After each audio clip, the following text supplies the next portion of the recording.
सभी महाराजों के चरणों में नमोस्तु। छो लिख जी महाराज इच्छा में और वंदना भैया जी को। महाराज श्री जी, एक शंका मेरे बहुत टाइम से है कि भगवान का जब समोर्षण लगता है तो उसमें 12 कोठे होते हैं, तो उसमें 4 देवियों का होता है, 4 देव का होता है, और मनुष्य, त्रिंच और आरिका और साविका का एक ही होता है। ऐसा क्यों होता है उसके अंदर?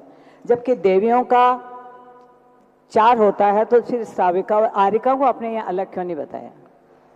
वहाँ जो अलग अलग व्यवस्था बनाना पड़ी उनकी संख्या की अपेक्षा से, क्योंकि उनकी संख्या इतनी ज़्यादा है कि उस संख्या के हिसाब से वो एक सभा में बैठ ही नहीं सकते थे।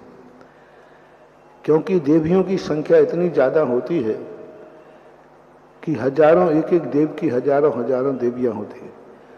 वो अपनी एक एक विक्रिया करके भी वहाँ आएंगे, तो इस अपेक्षा से उनकी है। श्रावकों की संख्या सबसे कम होती है, उनके पदों की अपेक्षा नहीं बनाया गया। देवों का जो डिवाइजन किया वो पदों की अपेक्षा नहीं, संख्या की अपेक्षा है। एक सभा में भी सारे देव बैठ सकते थे, लेकिन वो उतनी व्यवस्था उनकी संख्या की अपेक्षा नहीं।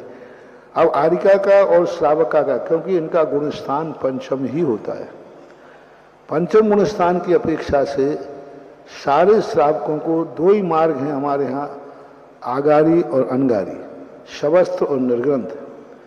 तो यहाँ एक के लिए, आरिकाओं के लिए, श्रावकों के साथ ही चक्रवर्ती की रानियां भी वहीं बैठेंगी, अविरत सम्यक दृष्टि भी महिला वहीं बैठेगी। उसी कोठे के अंदर कोई नौकरानी है चक्रवर्ती की, वो भी बैठेगी। चक्रवर्ती की पटरानी उसी कोठे में बैठेगी, नौकरानी भी उसी कोठे में बैठेगी।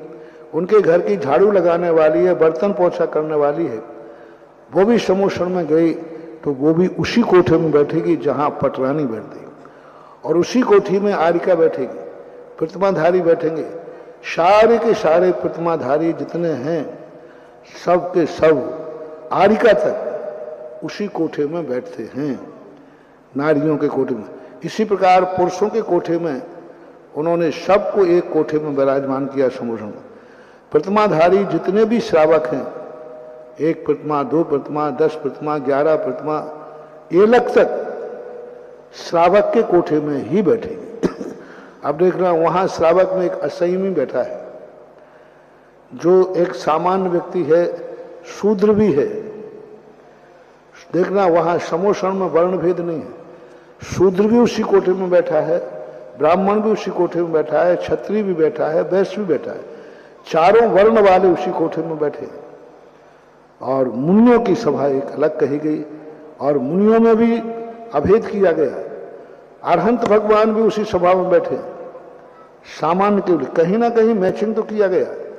कहाँ मुनिराज 6ठे गुणस्थान वर्ती और कहाँ केवली भगवान बाहुबली भरत आदि, ये भी समोषण में बैठे, लेकिन सभा एक ही है।